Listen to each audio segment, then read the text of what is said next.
Hello, नमस्कार, राम राम। मैं प्रवीण। आज हम बात करेंगे मापन एवं मूल्यांकन की। मापन एवं मूल्यांकन क्या होता है उसकी अपन आज चर्चा करने जा रहे हैं दोस्तों। मापन क्या है, मूल्यांकन क्या है उसकी।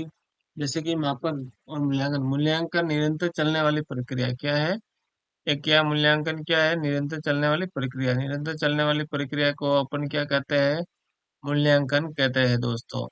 जो भी अपन कार्य कर रहे हैं, क्रिया कर रहे हैं, वो अपन निरंतर अवस्था में करते हैं, उससे अपन मूल्यांकन कहते हैं। और ये दो शब्दों से मिलकर बना है। कितने शब्दों से मिलकर बना है? दो शब्दों से। निष्कर्ष मतलब निष्कर्ष निकालना, फिर उसका परिणाम बताना वाली प्रक्रिया को क्या कहते हैं, मूल्यांकन कहते हैं। निष्कर्ष प्लस परिणाम। निष्कर्ष निकाल के अपन परिणाम बताते हैं, तो उसे अपन क्या कहते हैं, मूल्यांकन कहते हैं। ये अंग्रेजी शब्द क्या है, मैं इसे इवैल्यूएशन कहते हैं, इवैल्यूएशन।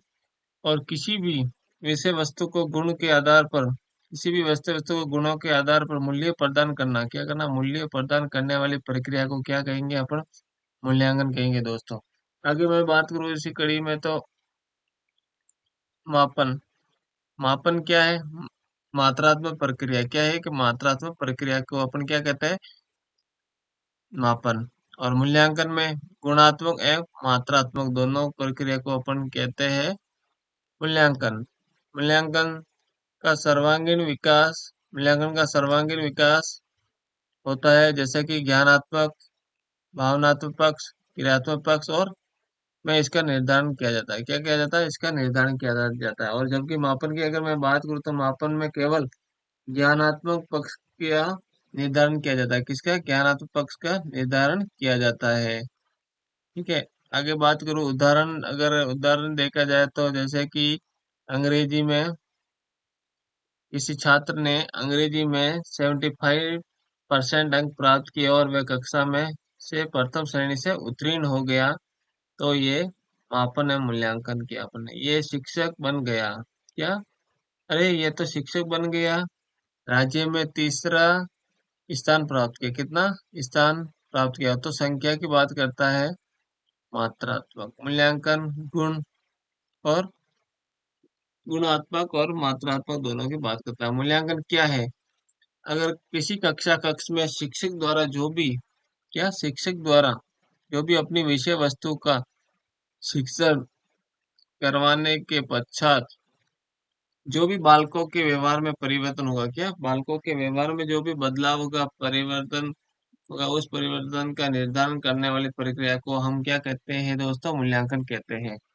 आगे मैं बात करूं मूल्यांकन। मूल्यांकन से क्या राशि है? मूल्यांकन इस बात पर निर्धारित किया जाता है कि शैक्षणिक उद्देश्यों की प्राप्ति हुई है या नहीं।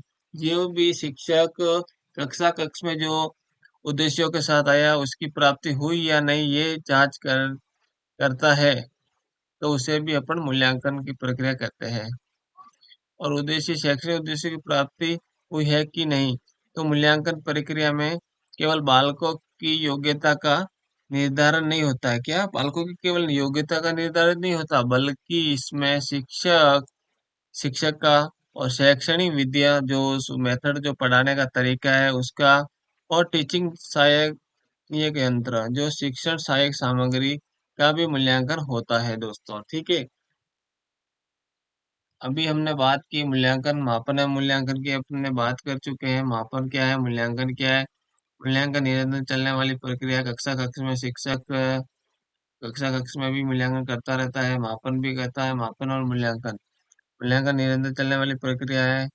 ये अपन ने बात करती, जिसे दो शब्द, जिसका अंग्रेजी में इवैल्यूएशन कहते हैं, जिसका शाब्दिक अर्थ निष्कर्ष एवं परिणाम बताना है। ये दो शब्दों से बना है। किसी भी विषय वस्तु को गुणों के आधार पर मूल्य प्रदान करना ही मूल्यांकन, ये अपन ने भी बात की है। आगे मापन है, मूल्यांकन। मूल्यांकन, मापन जो है मात्रात्मक है, मूल्यांकन गुणात्मक और मात्रात्मक दोनों होता है। और सर्वांगीण, बालकों का सर्वांगीण विकास करने वाली प्रक्रिया को मूल्यांकन कहते हैं, जिसमें ज्ञानात्मक भावनात्मक पक्ष और क्रियात्मक पक्ष के जो भी निर्धारण करते हैं, उसे अपन मूल्यांकन कहते हैं। जबकि मापन में केवल हम ज्ञानात्मक पक्ष का ही निर्धारण करते हैं, ज्ञानात्मक पक्ष का ही निर्धारण करते हैं। ये अपन ने बात की अब तक। उदाहरण में, अगर कोई छात्र है जो अंग्रेजी में 75% अंक प्राप्त करता है और प्राप्त किए, और कक्षा में उत्तीर्ण हो गया प्रथम श्रेणी से, तो ये मूल्यांकन है। ठीक है। आगे मैं बात करूँ कि ये शिक्षक बन गया, अरे ये तो शिक्षक बन गया, राज्य में तृतीय श्रेणी स्थान रहा, तो भी अपन ने अपना मूल्यांकन के ये अभी आज अपन चर्चा कर चुके हैं। मूल्यांकन में शिक्षक की जो योग्यता, बालकों की योग्यता का निर्धारण नहीं होता, बल्कि शिक्षक का और शिक्षण विधियों का और शैक्षणिक शिक्षण सहायक सामग्री का भी मूल्यांकन होता है।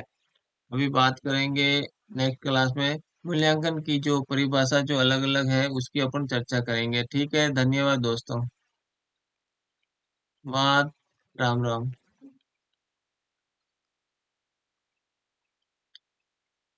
राम राम।